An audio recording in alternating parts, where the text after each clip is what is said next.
Hoje nós estamos iniciando uma nova série de mensagens aqui na Igreja do Alto. A vida debaixo do sol. A vida debaixo do sol. Não, mas não é o meu computador, é o computador da comunicação. O meu Wi-Fi aqui, não sei o que aconteceu. A vida debaixo do sol. E nós vamos refletir durante todo este mês no livro de Eclesiastes.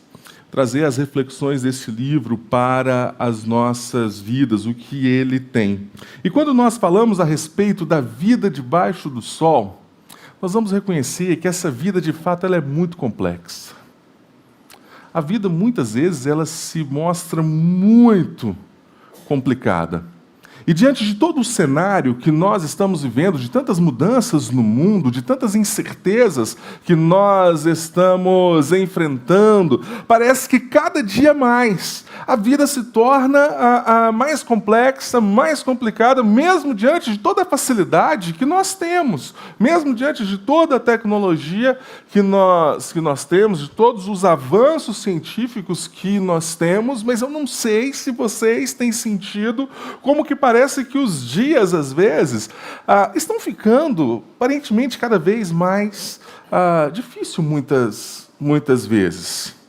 Mas o teólogo irlandês Desmond Alexander, ele diz o seguinte a respeito dessa perspectiva. Olhando em volta, é fácil concluir que a vida é um absurdo. Nós vivemos em um mundo cheio de injustiça. Pessoas más prosperam, pessoas boas sofrem. Nós vivemos em um mundo aterrorizado pela morte. A vida pode ser extinta inesperadamente.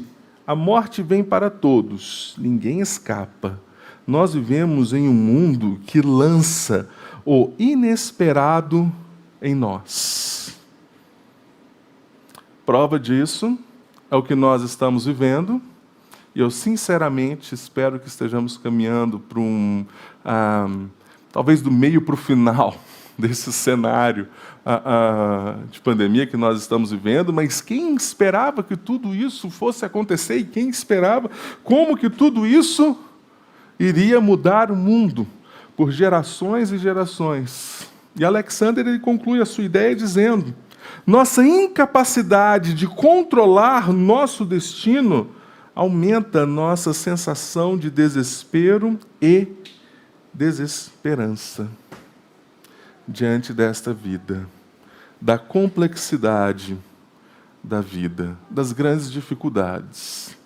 E agora está surgindo, não sei se está surgindo, mas para mim, algo que está surgindo agora, o tal do metaverso, onde as pessoas estão migrando para o mundo online, onde elas podem viver, se relacionar, conhecer pessoas, trabalhar, e agora eu já vi que já tem algumas igrejas já no metaverso também, e ao que me parece, cada vez mais, o ser humano, ele quer fugir da vida debaixo do sol, para poder encontrar um lugar que aparentemente possa ser controlado, que aparentemente possa ser assim mais seguro.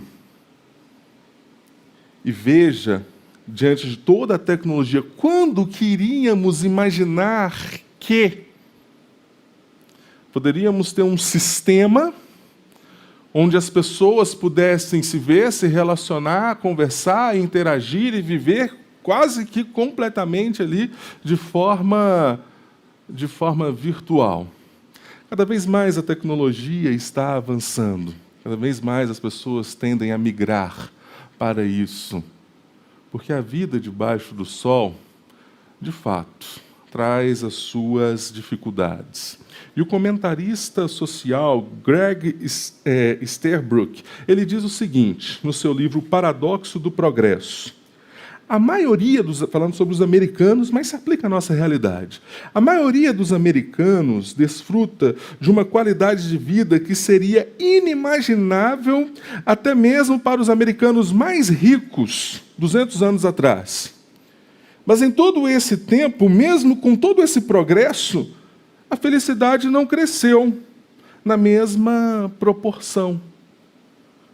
E ele relata como o crescimento da depressão, onde ao mesmo tempo, em um mundo onde as facilidades estão crescendo, a tecnologia, a ciência está evoluindo, mas um mundo também que, por outro lado, se torna cada vez mais caótico e depressivo, com as suas insatisfações.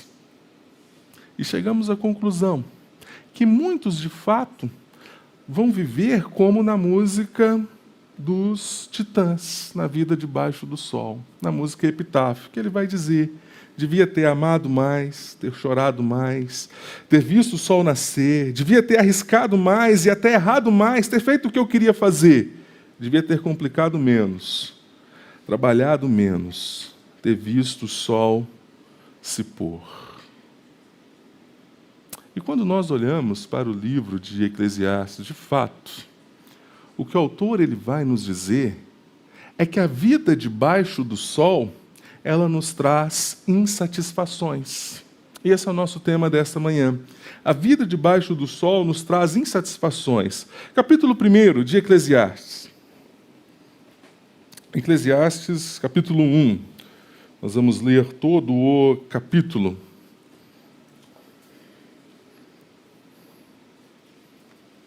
Eclesiastes, capítulo 1. Mantenha o seu texto bíblico aberto.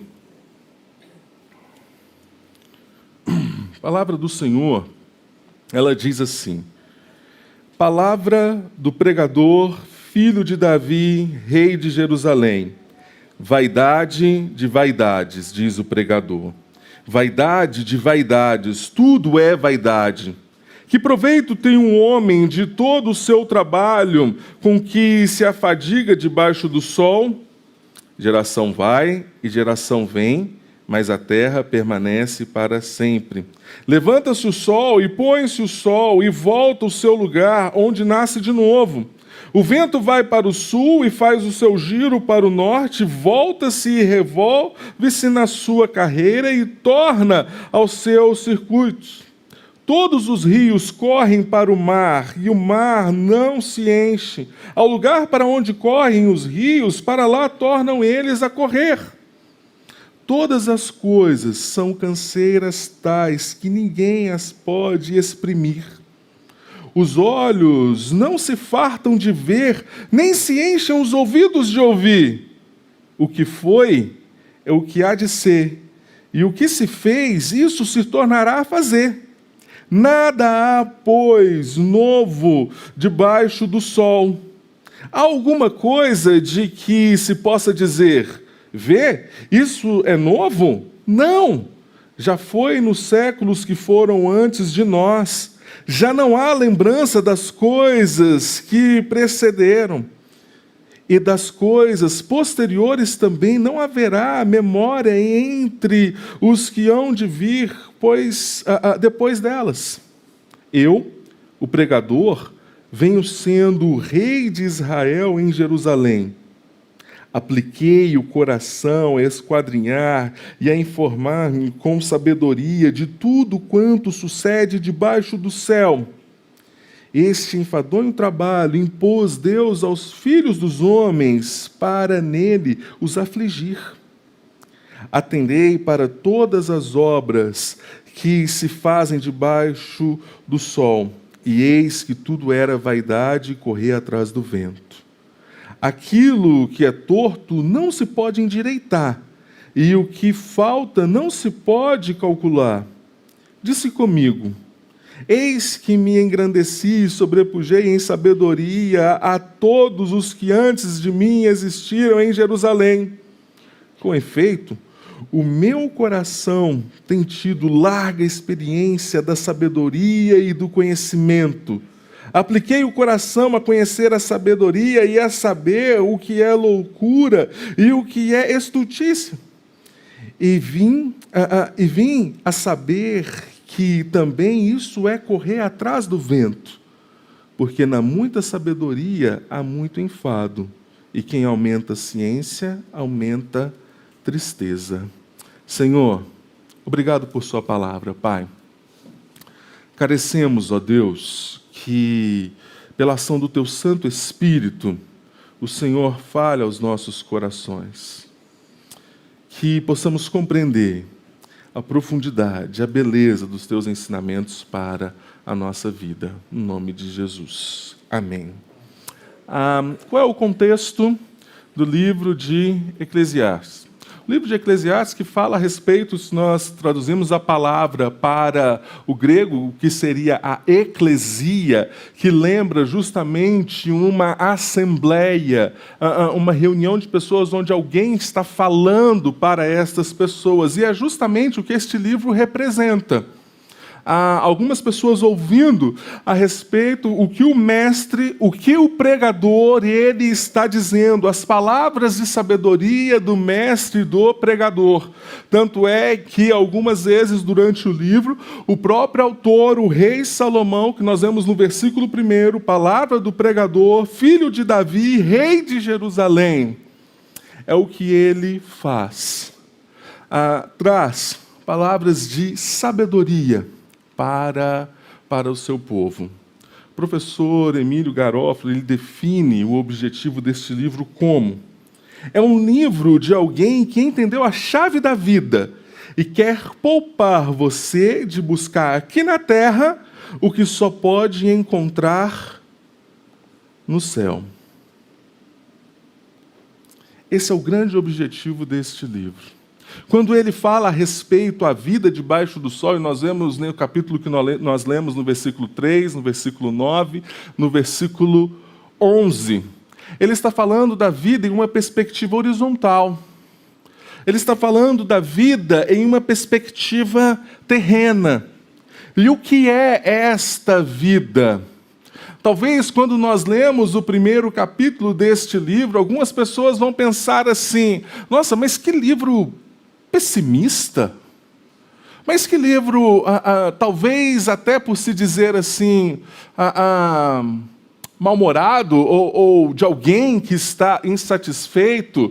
Mas quando nós lemos todo o livro, nós vamos entender que a ótica de Eclesiastes é de alguém que vive de forma solene perante o Senhor, de alguém que entendeu que nesta vida ele não pode encontrar nada capaz de suprir o seu coração. E é por isso que no versículo 2 e 3 ele vai dizer: vaidade de vaidades, diz o pregador, vaidades de vaidades, tudo é vaidade. E ele faz uma pergunta: que proveito tem um homem de todo o seu trabalho, com que se afadiga debaixo do sol? O que o homem de fato está buscando com todo o seu esforço? Qual é o grande objetivo da vida? Qual é o grande objetivo do ser humano com todo o esforço da sua vida? E a vida em uma perspectiva somente terrena, nada passa do que um vapor, que é o que significa vaidade aqui. Algo passageiro, algo que é, por assim dizer, muito frágil. Mas quando nós enxergamos todo este livro e entendemos o que é a vida terrena e o que ela nos traz, o nosso relacionamento com Deus, nós entendemos que o que o autor está falando é na perspectiva de alguém que vive de forma solene diante do Senhor, a todo momento.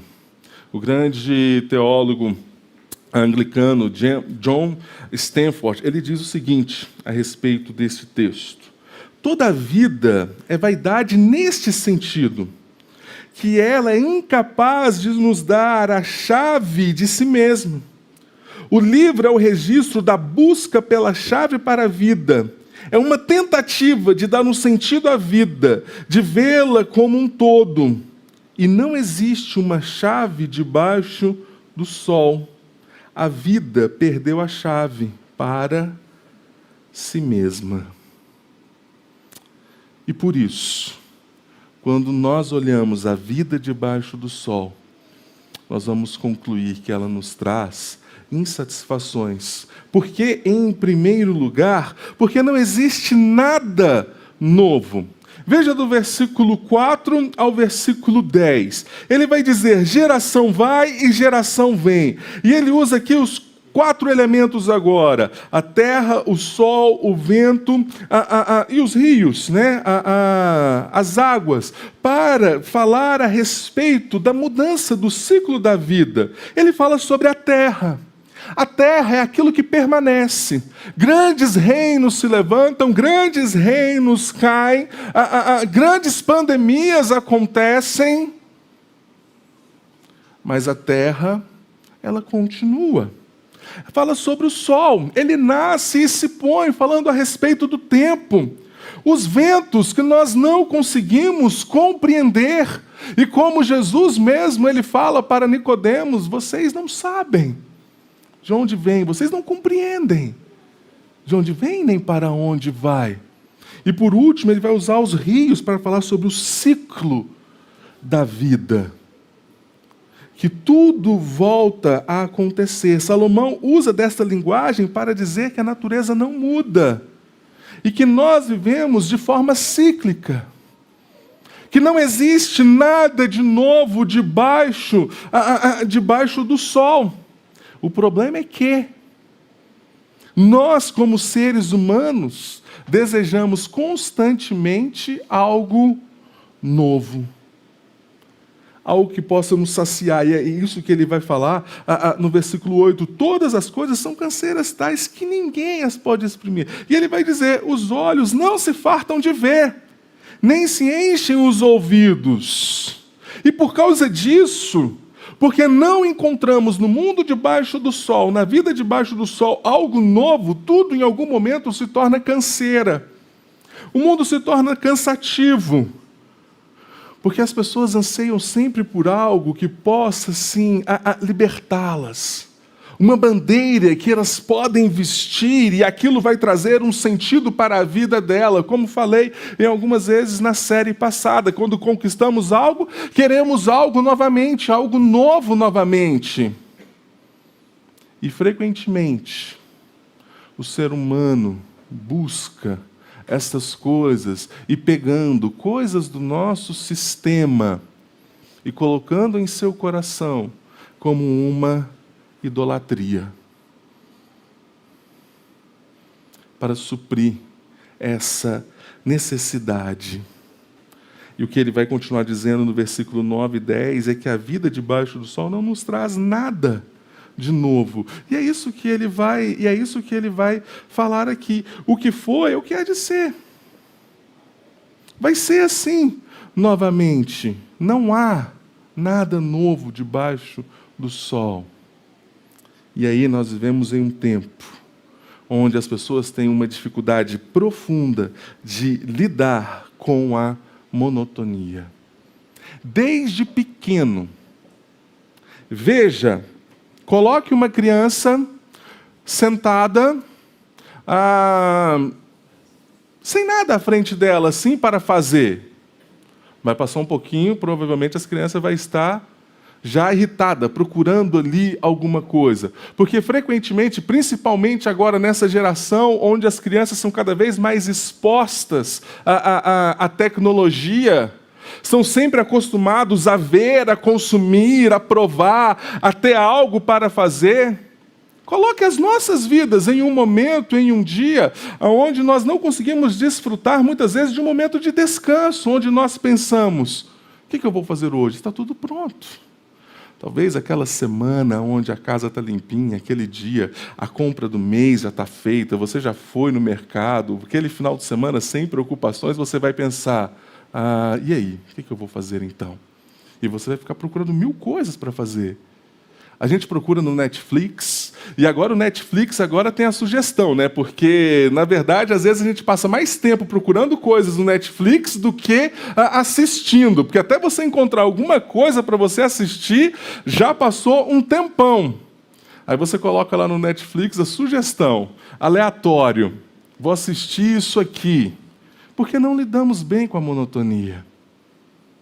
Falta em nós sempre algo que é novo. Mas é o que Salomão vai falar no capítulo 3. Porque Deus colocou em nosso coração a eternidade, e existe esse anseio em nós por aquilo que é novo. Mas nós podemos encontrar aquilo que é novo somente naquele que faz nova todas as coisas.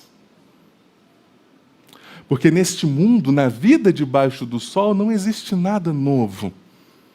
Mas na vida acima, na eternidade, em Cristo Jesus, nós encontramos aquele que é capaz de fazer em nosso coração novas todas as coisas. É o que o texto de Apocalipse, a grande promessa de Apocalipse, é que vai nos lembrar disso. E aquele que está assentado no trono disse: eis que faço novas todas as coisas, e acrescentou: escreve, porque estas palavras são fiéis e verdadeiras.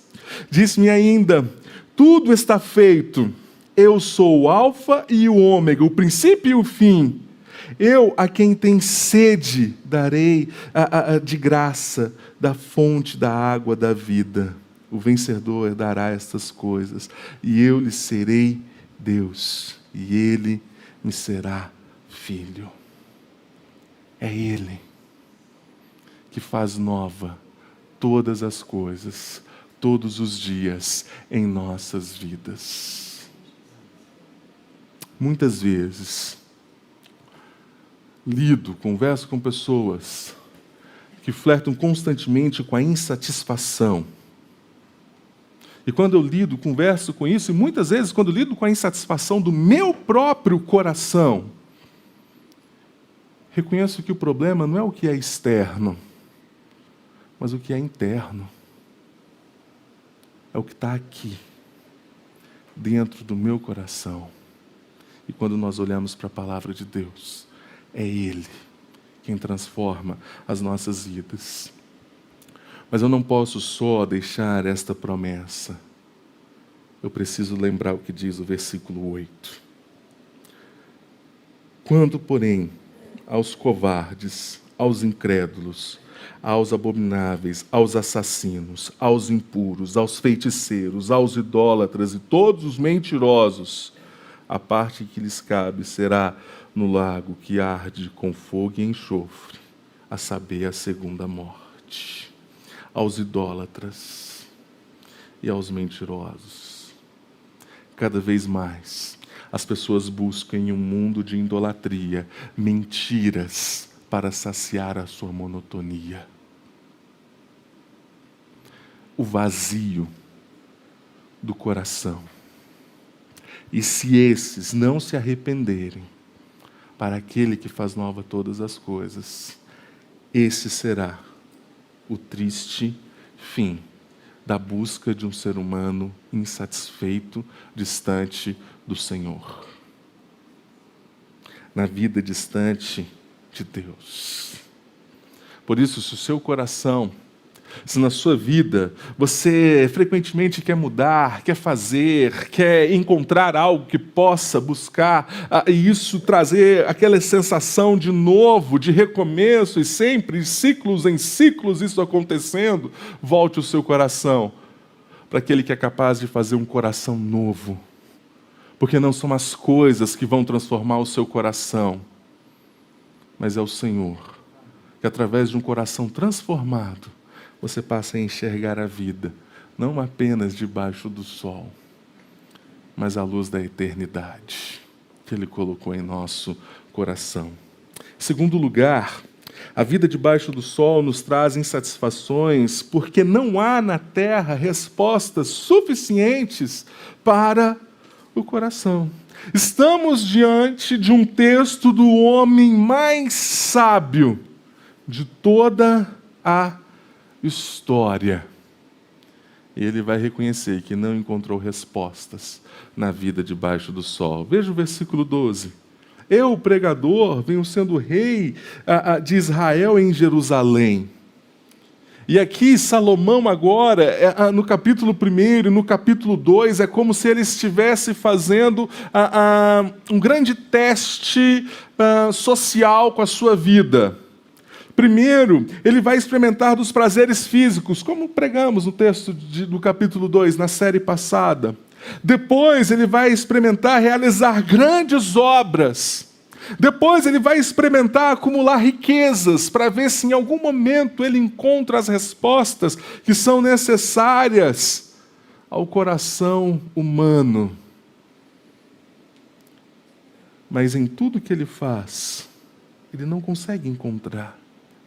Porque Deus colocou em nosso coração, é o que ele vai falar no versículo 13, esse enfadonho trabalho impôs Deus aos filhos dos homens, para nele os afligir. E ele vai dizer o quanto ele aplicou o seu coração, o quanto ele buscou esse conhecimento. Mas isso está no coração do homem, justamente para que ele possa reconhecer quem ele é. O desejo insaciável em nosso coração por respostas, por explicações, por algo que possa transcender essa vida, faz parte daquilo que Deus colocou em nossos corações, mas distantes de Deus, não podemos encontrar. Somente na presença do Criador. E a conclusão, o que Salomão ele vai fazer do versículo 14 ao versículo 18. E ele vai dizer: atentei para todas as obras que se fazem debaixo do sol, e eis que tudo era vaidade, correr atrás do vento. Aquilo que é torto não se pode endireitar, e o que falta não se pode calcular. Disse comigo: eis que me engrandeci e sobrepujei em sabedoria. Ou seja, ele buscou toda a sabedoria, ele adquiriu toda a sabedoria necessária durante os grandes feitos dele como rei em Jerusalém, quando acumulava riqueza, quando experimentava dos prazeres. Mas veja a conclusão: com efeito, o meu coração tem tido larga experiência em sabedoria do conhecimento. E ele vai dizer que se aplicou o conhecimento e a sabedoria. E vem saber também que isso é correr atrás do vento. Porque na muita sabedoria há muito enfado. E quem aumenta a ciência, aumenta a tristeza. Porque não encontra em todo o conhecimento mais profundo as respostas necessárias para a vida. E mais uma vez, esse texto se faz muito atual e presente em nossa geração, que anseia sempre por explicações e respostas para todas as coisas, que busca cada vez mais com orgulho a sabedoria, se engrandecem, ficam cheios de si, com tamanha a grandiosidade daquilo que é feito através da ciência e da tecnologia. Mas no fundo, não encontram as respostas, porque a sabedoria, de fato, é o próprio Cristo, como vai dizer Paulo na carta aos Coríntios, no capítulo 1, veja o versículo 24. Para os que foram chamados, tanto judeus como gregos, pregamos a Cristo, poder de Deus e sabedoria de Deus. É somente nele que podemos encontrar essas respostas.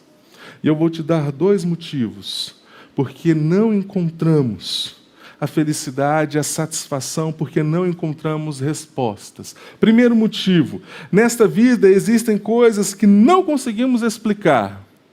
E Deus também não tem a obrigação de esclarecer todas as coisas.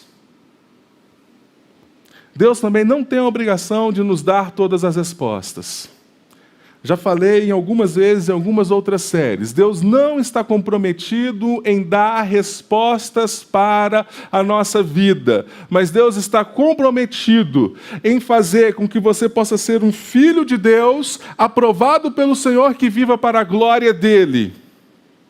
E é isso que precisa ser suficiente para as nossas vidas, porque não é obter todas as respostas que traz satisfação e contentamento, mas é uma vida para a glória de Deus, olhando para aquilo que é eterno, não para a vida debaixo do sol.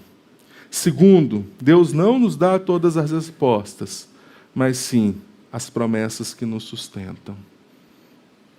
Por que as respostas não são suficientes para nós?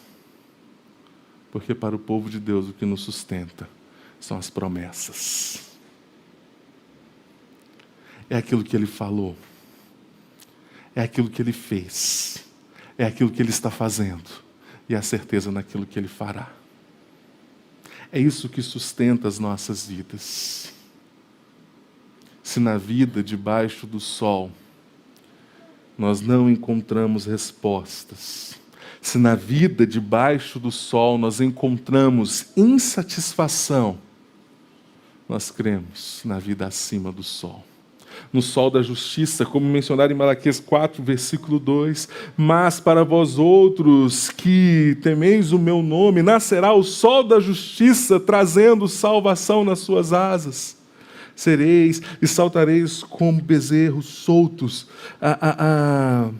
na estrebaria, de alegria, de felicidade, porque Ele é quem nos traz a salvação. E veja, saímos então do último livro do Antigo Testamento para o último livro da Bíblia, Apocalipse. Então, já não haverá noite, nem precisam eles de luz de candeia, nem da luz do sol, porque o Senhor Deus brilhará sobre eles e reinarão pelos séculos dos séculos. Cristo Jesus, o sol da justiça que brilhou, que está assentado no trono, que assegura a sua presença conosco até a consumação dos séculos, que nos garante que um dia estaremos com Ele e não precisaremos mais daquilo que é a vida debaixo do sol, mas apenas da sua presença. Nós diante deles. E é isso que é suficiente para as nossas vidas. A vida debaixo do sol, ela nos traz insatisfação, porque não existe nada que possamos produzir ao nosso coração de novo que possa saciar. Que não existe respostas para as questões mais profundas. E de fato, se nós as tivéssemos, o que mudaria? Respostas terrenas para anseios terrenos. Era um ciclo. Iam surgir apenas mais respostas e mais respostas, como acontece na vida. Mas para a vida debaixo do sol, se nós não podemos ter essa esperança, a nossa esperança está naquilo que está acima do sol, na eternidade que Ele colocou em nosso coração, no desejo em caminhar com Ele. Feche seus olhos, vamos orar.